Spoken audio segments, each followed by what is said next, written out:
ꯈꯨꯔꯨꯝꯖꯔꯤ digital ꯋꯥꯔꯜ ngasi aina mayang mafamda pujirakliba video asi atei kemta natte hoje akoina tungda thengnarakadriba problem si koigi yum sanaba mafam leiraktaba haidi hoje su akoigi low unariba lawkham kya koigi leinanaba yum onthoroko ko ado government के माइकई दिगी कोई लबुक ते यम साबा कोटबा थिंगि कोटबिदि लोइ लेरि अदुबु तसेंगना problem सी कोई चिनो मंगा पोए खलसी को नुपा हुंबु रसु नुपा मंगा बु रसु अखोई हाना लेबा यम सिदु कोनद्रगदि अइगि लेरिबा लौदु दुम यम सारगा फार्म तोरपनि खंगदे सी तोबसि चटनबिनि सी दुम तोबसि उजु उरि अदुना गवर्नमेंट के लेवल दा and some thamjaning suggestions the government jodum khallana mai town planning no warsu mahut department no warsu say different level da akoigi colony se samaning say private party kharana real estate da colony akoigi flat ko semba koi ure loiraga changba khotpadi thengatri akoigi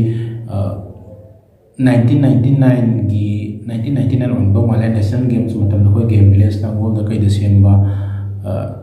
si se koi gi colony oina kari gumba two story building gumba ko G+2 da le ta amu hena accommodate to ya ga da ba si da natana koi dum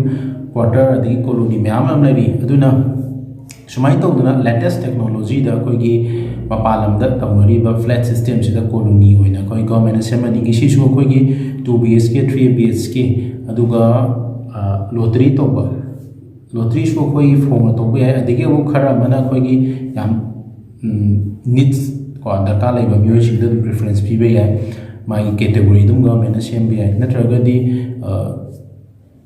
sangale bina pulak passion radi pharak ta ne si ju adubu coming years da manipur da su koi gi colony system flat system se si sina koi gi lam leijadaba sing yum saning ba sigi problem solve torani plus number 2 da koi gi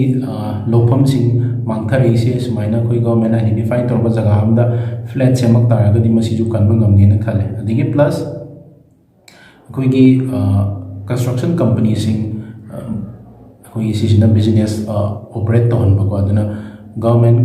level da hai ta si to ni je private parties kum tawri du government na taraga di price kra home gadra ko adumaina khanjai aduna Delhi da kai da koi gi different income level gi matumina koi gi dum book tong haliba adegi transparency de lehan tai sima pame aduna koi huji